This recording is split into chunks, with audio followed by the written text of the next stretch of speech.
आहे की दोन्ही ज्येष्ठ आमदार आहेत, दोन्ही ज्येष्ठ नेते आहेत. महाराष्ट्राच्या मंत्रिमंडळात पण त्यांनी काम केलं आणि नाराजी व्यक्त करण्याचा त्यांचा अधिकार आहे, केला त्यांनी. त्याच्यामध्ये एवढा मोठा विषय काय आहे, मी त्यांच्या दृष्टीने खूप लहान कार्यकर्ता आहे, तेव्हा मी माझी भूमिका जी आहे ती माझी भूमिका मी पार पाडतो. तेव्हा जो निर्णय होईल आम्ही चर्चा केलेली आहे आणि बहुतांश ठिकाणी आमचं जे आहे ते समन्वयानं मार्ग निघतो. काही ठिकाणचा विषय आहे त्या संदर्भात आम्ही चर्चा करून मार्ग तुमचं आत्तापर्यंत जागा वाटपाव कधी भाष्य केलेलं नाही. आज पण मी आपल्याला सांगतो की सगळेच्या सगळे उमेदवार स्थानिक आमदारच ठरवतील आणि शहराच्या जिल्हाध्यक्षा चौघं मिळूनच ठरवतील. त्याच्यामध्ये कुठेही शंका घ्यायचं कारण नाही. जयकुमार गोरेचा व्यक्तिगत एकही उमेदवार सोलापूरमध्ये नाही, त्यामुळे तो तेच ठरवतील.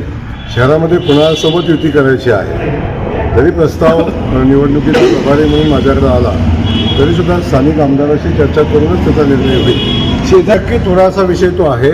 एकमेकाच्या मतदारसंघामध्ये एकमेकाचे कार्यकर्ते आहेत आणि त्या अनुषंगानं एकमेकाच्या मतदारसंघात मागणी आहे. मला वाटतं तेच मुख्य कारण आहे. ते आमची मतदारसंघाच्या अनुषंगानं महापालिकेच्या उमेदवारांच्या नावासंदर्भात काही चर्चा आमची झाली, तिला सार्वजनिक करायचा विषय नाही. आणि निवडणुकीच्या स्ट्रॅटर्जी संदर्भात, युती संदर्भात, शहराच्या घडामोडी संदर्भात आमची चर्चा झालेली आहे आणि त्या चर्चेतनं आम्ही सगळे मिळून बसून निर्णय करू. मला आपल्याला एक सांगायचं आहे की भारतीय जनता पक्ष नागपूर शहरा एवढा मजबूत मला वाटत नाही दुसरा कुठं आहे.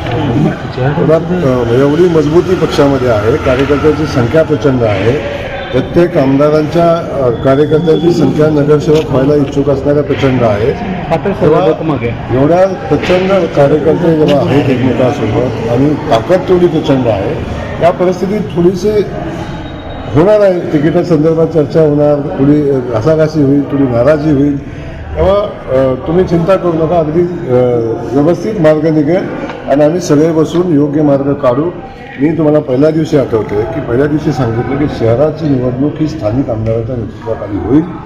इथले उमेदवार स्थानिक आमदारच ठरवतील, स्थानिक आमचा पक्ष ठरवेल आणि इथल्या निवडणुकीच्या अनुषंगाने जी रणनीती युतीच्या संदर्भात आहे तेच निर्णय घेतील. या सगळ्यांचा समन्वयक म्हणून काम करण्याची जबाबदारी माझी आहे. ती जबाबदारी पार पाडू म्हणून काम करतो. तेव्हा माझ्यावर नाराजी व्यक्त करणं ह्याच्यावर दुसऱ्या कोणावर करणार. माझ्यावर नाराजी व्यक्त होणार. जे काय चांगलं झालं ते आमदारांनी केलं, जे काय खराब झालं ते पालकमंत्र्यांनी.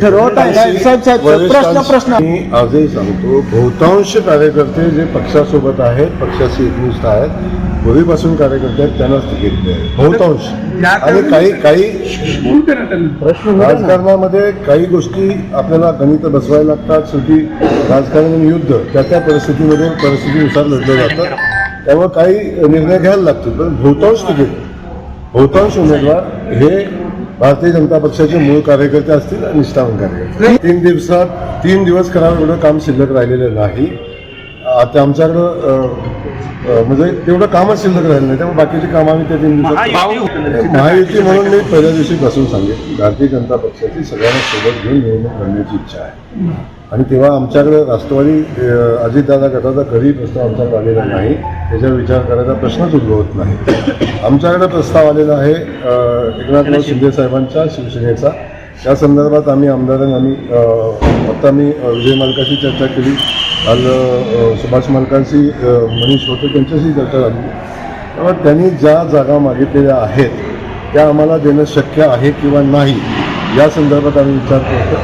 त्यांची जी मागणी आहे त्याची आम्ही वरिष्ठांना कळवलेली आहे आणि जर त्या अनुषंगानं काही चर्चा सकारात्मक होण्याची परिस्थिती आली तर नक्की आम्ही तुम्हाला सांगतो. पण आमची करण्याची इच्छा आहे.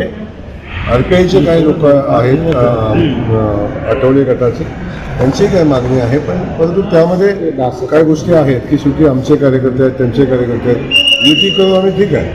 पण शेवटी ज्या सीटा देऊ त्या सीटा मागत असताना त्या ठिकाणचा आमचा मजबूत उमेदवार जर असेल, त्या ठिकाणी जर युतीतला आमचा घटक पक्ष सीट मागत असेल तर ते देणं शक्य आहे का नाही. त्या अनुषंगानं फक्त युतीची जागेची चर्चा करून जमणार नाही. शेवटी सीट्स कुठल्या कोणाला द्यायच्या आहेत आणि त्या ठिकाणी आमचे त्यांचे उमेदवार कोण आहेत हेही बघायला लागेल आणि त्याच्यावर चर्चा. पहिली यादी नाही, एकच यादी येईल आणि सगळी यादी एकत्र येईल. लोकदर्शन मराठी चॅनलला सबस्क्राईब करा, बेल बटनला क्लिक करा व लाईक करायला विसरू नका.